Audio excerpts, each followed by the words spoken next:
नमस्कार विद्यार्थी मित्रांनो. विवाहित आणि अविवाहित महिलांसाठी हा सेपरेट व्हिडिओ आहे. या महिलांना किंवा या मुलींसाठी कोणकोणते डॉक्युमेंट्स लागतात फॉर्म भरताना. फॉर्म भरला जरी असेल तर मी ज्या गोष्टी तुम्हाला सांगतो ह्या व्यवस्थित चेक करून घ्या. ह्या फॉर्ममध्ये भरताना ह्या गोष्टी जर प्रॉपर असेल तर तुम्हाला काही अडचण नसणार आहे.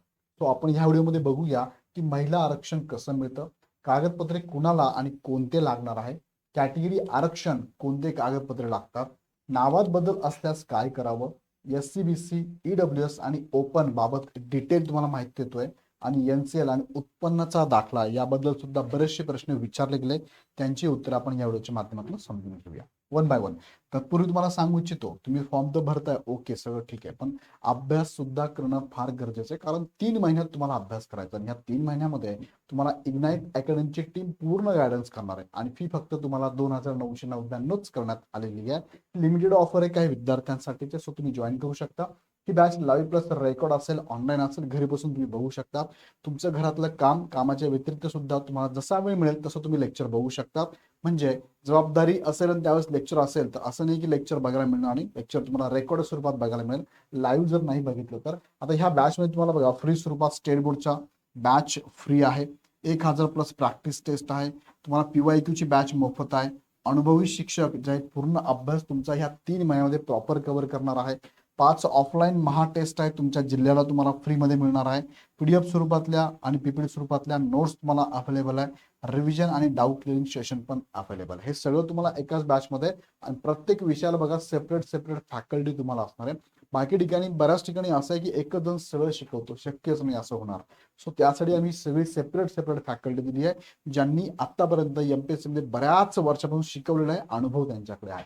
तो ही टीम तुम्हाला आहे, त्यांचे डेमो लेक्चर पण युट्यूबवरती अवेलेबल आहे, बघू शकता. आवडलं तर लगेच बॅच जॉईन करू शकता, घरी बसून तुम्ही अभ्यास करू शकता. आता जाऊया महत्वाच्या मुद्द्याकडे. बघा, महिला आरक्षण कसं मिळतं. 3 प्रश्न मी घेतले. महिला आरक्षण कसं मिळतं याचं उत्तर आहे की महिला आरक्षण घेण्यासाठी फक्त तुम्ही फिमेल आहात इतकंच काफी आहे. त्यासाठी वेगळे काही डॉक्युमेंट वगैरे काढावं लागतं का? पूर्वी काय व्हायचं, पूर्वी तुम्हाला 30% आरक्षण असणारं किंवा 33% आरक्षण असणारं डॉक्युमेंट लागत होतं, मात्र आता हे लागत नाही.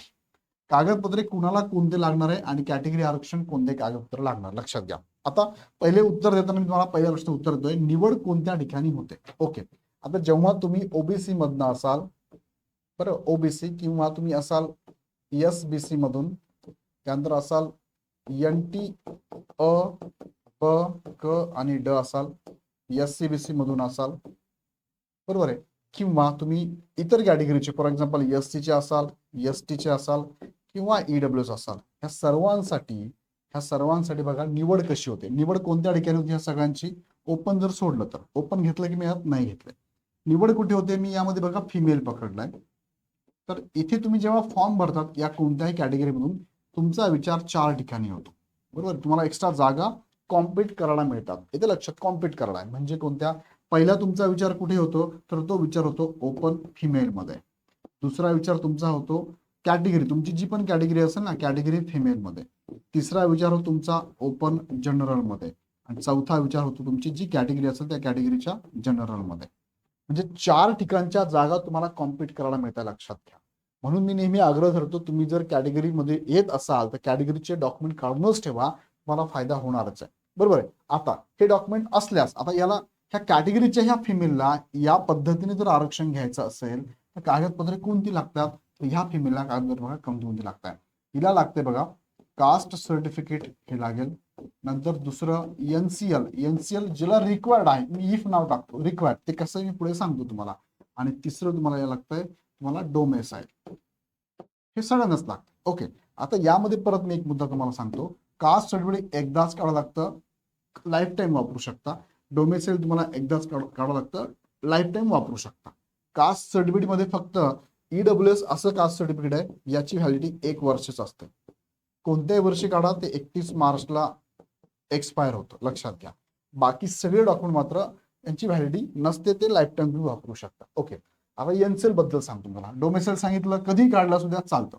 कास्ट सर्टिफिकेट कोणतंही चालतं. कास्ट सर्टिफिकेट काढताना लक्षात घ्या, हे फादरच्या नावाचंच असतं. मुलीची जात बदलत नाही, भले तुम्ही इंटरकास्ट मॅरेज जरी केलं असेल तर मुलीची कास्ट बदलत नाही, किंवा अपत्यांना कास्ट ही वडिलांचीच लागते, लक्षात घ्या. वडिलांचीच लागते, कधीच बदलत नाही ती.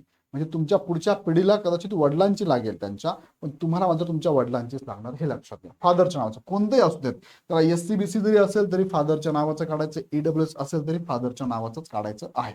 ओके, आता कास्ट सर्टिफिकेट बद्दल बोललो मी, डोमेसाईल बद्दल बोललो. डोमेसाईल जुनं चालतं, नवीन काढलं तरी चालतंय, काही प्रॉब्लेम नाहीये. ओके, आता एनसीएल बद्दल मी तुम्हाला सांगतो. एनसीएल पुढे मी एनसीएल बद्दल डिटेल सांगणार तुम्हाला. सो एनसीएलचा मुद्दा मी पुढे ठेवतो तुम्हाला, पुढे सांगतो. ओके, कागदपत्रे. आता हे जर कागदपत्रे आहेत, मी तुम्हाला सांगितलं हे कागदपत्र लागतात. आता हे झालं कॅटेगरीचं. मी ओपनचं सांगू तुम्हाला याच्यामध्ये. चला मी हे इरेज करतो आणि ओपनचं सांगतो. ओपन फिमेल जर असाल तुम्ही तर बघा, ओपन फिमेल, ओपन मधून जर तुम्ही असाल ओपन फिमेल, तर तुमचा विचार कुठे होतो बरं? तुमचा विचार फक्त 2 ठिकाणी होतो. पहिला विचार तुमचा होतो ओपन फिमेल मध्ये आणि दुसरा विचार तुमचा होतो ओपन जनरल मध्ये, ह्या 2च जागांसाठी. बरोबर. आता मग तिसरा प्रश्न याच्याशी संलग्नच आहे. तुम्हाला मी सुरुवातीला सांगितले की तुम्ही कॅटेगरी मधून जर बिलॉंग करत असाल आणि तुम्हाला लागणार हे 3 डॉक्युमेंट आहे. जसं कास्ट सर्टिफिकेट आहे, एनसीएल ज्यांना लागतं त्यांच्या बाबतीत मी सांगतोय, आणि तिसरं म्हणजे तुम्हाला डोमेसाईल लागतंय. ओके, मग हे जर डॉक्युमेंट तुमच्याकडे कॅटेगरीसाठी नसेल तर काय? यापैकी कोणतंही डॉक्युमेंट, तिघांपैकी कोणतंही एक डॉक्युमेंट जरी नसेल ना, तर तुम्हाला कॅटेगरीसाठी विचार होत नाही. बरोबर, कॅटेगरीसाठी विचार तुमचा होत नाही, विचार नाही कॅटेगरीसाठी. ओके, मग काय होतं? तुमचा विचार कुठे होतो बरं? तुमचा विचार फक्त हे जर डॉक्युमेंट नसेल तुमच्याकडे तर तुमचा विचार ओपन मध्ये होतो, आणि या पद्धतीने होतो, या पद्धतीने. आता यामध्ये पण तुम्हाला जर इथे ओपन मध्ये कुणीही ओपन मधून गेला, सपोज हे डॉक्युमेंट नाही माझ्याकडे, मी ओपन मधनं भरते फॉर्म, पण ओपन मध्ये जरी गेला तरी तुम्हाला ओपन मधलं फिमेलचं आरक्षण घ्यायचं असेल तर एक डॉक्युमेंट तुम्हाला कंपल्सरी लागतं, ते म्हणजे डोमेसाईल.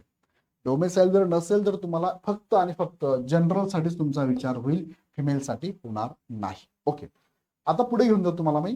कॅटेगरीचं आरक्षण कोणते डॉक्युमेंट लागतात मी तुम्हाला सांगितलं, कागदपत्रे तुम्हाला लागतात ते पण सांगितलं. आता एनसीएल बद्दल मी तुम्हाला सांगणार आहे. ओके, एनसीएल बद्दल. बरं, तत्पूर्वी तुम्हाला मी SCBC पण सांगतो. एनसीएल बद्दल पहिले सांगून टाकतो. एनसीएल कुणाला लागणार आहे? तर एनसीएल बघा, एनसीएल कोणाला लागतं बघा, SC ST ओपन आणि EWS यांना एनसीएल लागत नाही. एनसीएल लागत नाही. कुणाला लागतं? उरलेले सर्व ओबीसी, SBC, NT मध्ये अ, ब, क, ड, त्यानंतर SCBC. बरोबर आहे. ह्या सगळ्यांना मात्र एनसीएल लागते, आणि तेही कोणते लागते बरं? तेही व्हॅलिड असावं. आता मी व्हॅलिड शब्द का टाकलाय, ज्याला आपण वैध म्हणतो, का टाकलाय? कारण एनसीएल जेव्हा तुम्ही काढताना तर एनसीएल हे 1 इयर, 2 इयर किंवा 3 इयर व्हॅलिड असतं. ह्या एक्झामसाठी जे पण तुमच्याकडे एनसीएल असेल त्यामध्ये 2026-27 हे इकॉनॉमिकल इयर पाहिजे. ते असेल तर ते एनसीएल तुम्ही वापरू शकता. ओके, मग आता असल्यास फायदा काय? कॅटेगरीमध्ये तुम्हाला जाता येणार आहे. पुन्हा नसेल तर काय? कॅटेगरी मिळणार नाही तुम्हाला. मी तुम्हाला मगाशी म्हटलं फॉर्म भरता येणार की येस भरता येईल, फक्त तुमचा विचार ओपन मध्ये होईल, फक्त लक्षात घ्या. आणि चुकीची माहिती भरली तर भविष्यात तुम्ही अपात्र व्हाल. सिलेक्शन जरी झालं तरी अपात्र व्हाल. जुन्या एनसीएल वरती फॉर्म भरला जात नाही. एनसीएल हे नेहमी कोणतं असावं लागतंय? व्हॅलिड असावं लागतं. ते जर चुकीची माहिती भरली तर एवढं सगळं करून काय अपात्र व्हाल तुम्ही. ओके, आता थोडं मागे घेऊन जातो तुम्हाला मी. एनसीएल बद्दल मी तुम्हाला डिटेलमध्ये सांगितलंय. याच्यावरती डिटेल व्हिडिओ पण मी घेतलेला आहे. तुम्ही जर तो व्हिडिओ बघितला नसेल तर एकदा तो व्हिडिओ व्यवस्थित बघून घ्या. आता मी SCBC, EWS आणि ओपन बाबत थोडक्यात तुम्हाला सांगतो. बघा, SCBC सर्टिफिकेट जे आहे, SCBC हे कुणाला लागतं? तर ओपन मध्ये असे कॅन्डिडेट आले होते जे मराठा आहेत, त्यांच्यासाठीच फक्त हे आरक्षण सर्टिफिकेट लागू आहे. 10% आरक्षण तुम्हाला मिळतं. दुसरं EWS कुणाला लागू आहे? तर EWS ओपन मधले मराठा सोडून, आता मराठा सोडून उर्वरित सर्वच, ते सर्व जास्त असल्यामुळे त्यांची नावं लिहित नाही मी. ओपन मध्ये मराठा सोडून उर्वरित सर्वांनाच EWS हे सर्टिफिकेट लागू आहे. नंतर ओपन जर हे कोणत्या याच्यात तुम्ही बसत नसाल, याला जे निकष आहे, SCBC ला काय निकष आहे? कास्ट सर्टिफिकेट लागतं, एनसीएल लागतं आणि डोमेसाईल लागतं. EWS ला काय निकष आहे? EWS सर्टिफिकेट आणि डोमेसाईलच लागतं, याला एनसीएल लागत नाही. पण मग तुमच्याकडे जर हे ह्याचे निकष आहेत तुम्ही जर पूर्ण करू नाही शकला तर कोणताही उमेदवार ओपन मध्ये 100% फॉर्म भरू शकतो. ओपनच्या महिलांचा विचार कुठे होतो? 2 ठिकाणी होतो. पहिले ओपन फिमेल मध्ये होतो, दुसरा ओपन जनरल होतो. पण ओपन फिमेल मध्ये तुम्हाला जर आरक्षण घ्यायचं असेल तर मात्र डोमेसाईल तुम्हाला कंपल्सरी लागणारच आहे. ओके, आता पुढे घेऊन जा तुम्हाला मी. आणि असंही तुम्हाला तलाठी या पदासाठी महाराष्ट्राचे रहिवासी असणं गरजेचंच आहे. तो महाराष्ट्राचा डोमेसाईल असायलाच लागेल. फॉर्म भरताना तुम्हाला डोमेसाईल लागणारच आहे, डोमेसाईल लागणारच. ओके, पुढे घेऊन जातो बघा. कागदपत्रे आता कुणाच्या नावाची असावी ह्याबद्दल बरेच संभ्रम आहे की कुणाच्या नावाची असावी. तर लक्षात घ्या, तुम्हाला इथे जे कागदपत्र लागतात, या SCBCला 3 लागतात, EWSला 2 लागतात. हे सगळे डॉक्युमेंट तुमचे फादरच्या नावानेच असावे लागतील. जरी तुम्ही महिला विवाहित जरी असाल तरी फादरच्या नावाचंच तुमचं काय लागेल, फादरच्या नावाचं 2 गोष्टी लागतील तुम्हाला, कास्ट सर्टिफिकेट आणि NCL. भले डोमेसाईल तुम्ही दोघांपैकी एका नावाचं असू द्या, फादरच्या नावाचं किंवा हजबंडच्या चालेल, पण ज्या वेळेस तुम्ही हजबंडच्या नावाचं डॉक्युमेंट वापरताना त्यावेळेस तुमच्याकडे हा व्यक्ती तुमचा हजबंड आहे हे प्रूफ करायला डॉक्युमेंट लागेल ना. मग त्यासाठी तुम्हाला दोघांपैकी एक डॉक्युमेंट लागतं. एक म्हणजे तुमचं एक तर गॅजेट काढलेलं असावं किंवा मॅरेज सर्टिफिकेट, दोघांपैकी. मॅरेज सर्टिफिकेट हे तुमचं विवाह निबंधक जे असतात ना त्यांच्याकडनं काढलेलं असावं. सो ही काळजी घ्या.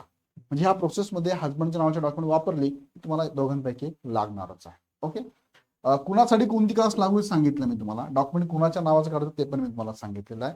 फक्त हे डॉक्युमेंट लक्षात घ्या, हे वडिलांच्या बरं. आता बऱ्याच महिला म्हणतात की सर आमचे सगळे डॉक्युमेंट्स नाव हे कन्वर्ट झालंय फादरच्या हजबंडच्या बाजूने सगळं. हो असू देत नाही, काही प्रॉब्लेम नाही. तरी त्याला प्रोव्हिजन आहे, तुम्ही जाऊन एकदा ती प्रोव्हिजन कम्प्लीट करा, मिळतं तुम्हाला डॉक्युमेंट्स. ओके. आता पुढे घेऊन जा तुम्हाला नावात बदल असल्यास काय. आता नावात बदल म्हणजे काय, तुम्ही बघा 10वीच्या नावाने काय करता तुम्ही, फॉर्म भरतात. आणि परत तुम्हाला प्रश्न विचारला आहे नावात बदल आहे का. नावात बदल, तुम्हाला असं वाटेल की नावात बदल करायचा का, केव्हा करायचा. तर कंडिशन काय बघा, जर तुमचे डॉक्युमेंट वरती एक तर मोठी स्पेलिंग मिस्टेक असेल, स्पेलिंग मिस्टेक काय त्याला मेजर आहे. दुसरं तुम्हाला हजबंडचं नाव वापरायचं असेल हजबंडच्या बाजूचं, बरोबर आहे, तर तुम्ही काय करता नावात बदल करतात. सपोज तुमचं पहिलं नाव होतं ABC आणि दुसरं नाव तुमचं कदाचित बघा ऑप्शन 2 देतो, एक तर चुकलं होतं, चूक झाली तुमच्याकडनं नावामध्ये, म्हणजे तुमचं नाव AA आणि B आणि C असं आहे, हे तुमचं ओरिजिनल नाव आहे, हे चुकलं होतं तुमचं, बरोबर आहे. ह्या नावाचे सगळे डॉक्युमेंट तुमचे. दुसरं काय, मुलींच्या बाबतीत मॅरिड मुलींच्या बाबतीत A होतं, इथे मात्र बदल झाला, AD आणि E झालेलं आहे, म्हणजे हजबंडचं नाव आलं. हे काय नाव आलं, हजबंडचं आलंय, पहिले फादरचं होतं, बरोबर. हे काय आहे, फादरचं नाव आहे. मग अशा वेळेस तुम्ही महिलांना ज्यांनी हजबंडचं नाव वापरायचं आहे, नवीन नाव तुम्ही जर हे टाकलं हजबंडचं, तर तुम्हाला हॉल तिकीट जे येणार आहे, हॉल तिकीट हे हजबंडच्या नावाचंच येणार आहे, म्हणजे तुमचं नाव, हजबंडचं नाव, आडनाव, आणि ह्या नावाचंच तुम्हाला काय लागणार आहे, ID प्रूफ, म्हणजे हजबंडच्या बाजूचा ID प्रूफ. तुमचं ड्रायव्हिंग लायसन्स असेल, तुमचं आधार कार्ड असेल किंवा पासपोर्ट असेल किंवा वोटिंग लायसन्स असेल, ते तुम्हाला एक्झामला जाताना बरोबर घेऊन जावं लागेल. दुसरं, तुम्ही नावात बदल फक्त स्पेलिंग मिस्टेक असल्यामुळे नवीन केलंय, मग सेम इथे पण काय होणार आहे, ह्या नावाचंच तुमचं हॉल तिकीट येणार आहे आणि ह्या नावाचंच तुम्हाला ID प्रूफ बरोबर घेऊन जायचं. आता स्पेलिंग मध्ये जर मिस्टेक असेल, ही जर मिस्टेक तुमची मायक्रो लेव्हलची असेल, म्हणजे A राहून गेला, B राहून गेला, C राहून गेला, तुम्ही नावात बदल नाही केला तरी चालतं. छोटासा बदल आहे, सर A होता एक मिस झालेला आहे किंवा E ऐवजी I झालाय, काही प्रॉब्लेम नाही, असू द्यात ते, मग त्याला तुम्ही नावात बदल नो करून टाका.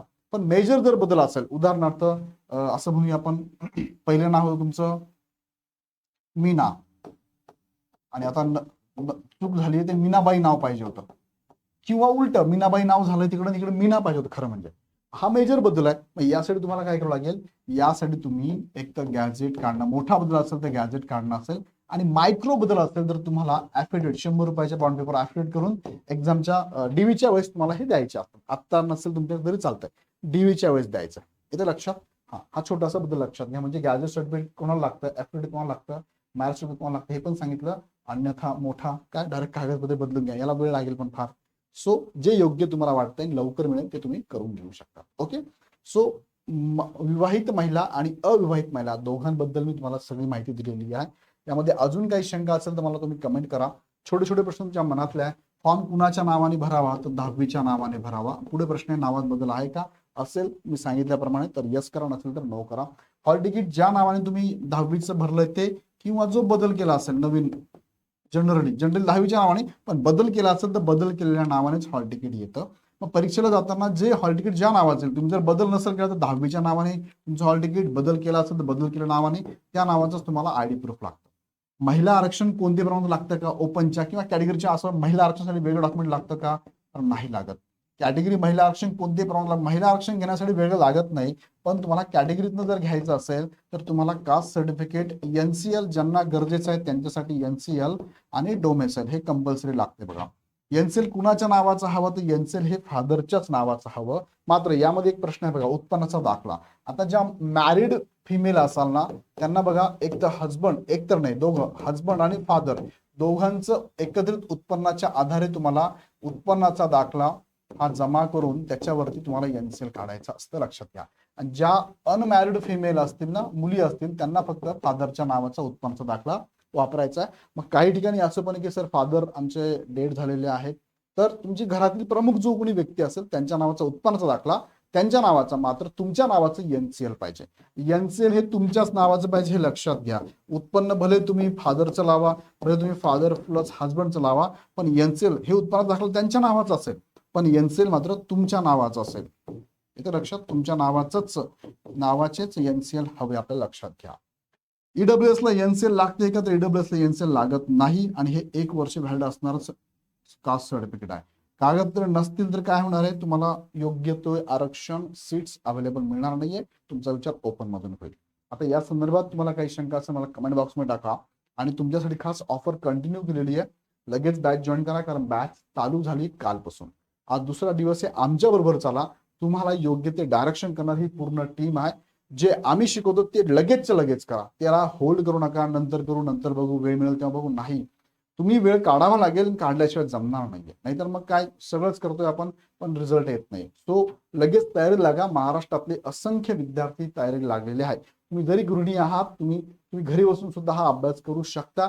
वेळ काढायचं शिका. घरच्यांना पण एक स्पष्ट सांगा, तुमच्या घरातल्या फॅमिलीला पण सांगा, मला पुढचे 3 महिने द्या, ह्या 3 महिन्यात थोडी जबाबदारी तुम्ही घ्या. मला जेवढं शक्य आहे किंवा मला जेवढं मलाच करावं लागतं ते काम मी करतेच म्हणा, पण बाकीचे तुम्ही करू शकतात असे कामं तुम्ही करा. मला थोडा वेळ द्या, नक्कीच मी काहीतरी बदल करून दाखवते. प्रयत्न तर करते मी ऍटलिस्ट, असं बोलू शकतात आणि कामाला लागू शकतात. आणि तुमच्या मदतीला आमची टीम आहे. काय वाचावं, कुठून वाचावं ह्या भानगडीत पडू नका. आम्ही सांगतो तेवढं करा, परफेक्ट करा. सगळं अवेलेबल आहे, सगळं तुम्हाला मॉड्यूल्स आम्ही दिलेले आहे, काळजी करू नका. अधिक माहितीसाठी तुम्ही ह्या नंबरला कॉल करू शकता किंवा डायरेक्टली ऍप डाउनलोड करून, खाली डिस्क्रिप्शन ऍपची लिंक दिली आहे, ऍप डाउनलोड करून हवी ती बॅच पण जॉईन करू शकता. सो अनमॅरिड आणि मॅरिड महिलांसाठी हा व्हिडिओ स्पेशल बनवला. याबद्दल अजून काही तुम्हाला डाऊट असेल तर कमेंट बॉक्समध्ये टाका. जर मेजर डाऊट एखाद्या विषयावर असेल तर तो विषय घेऊन पुढचा व्हिडिओ मी नक्की घेतो. तुर्तास थांबतो. धन्यवाद.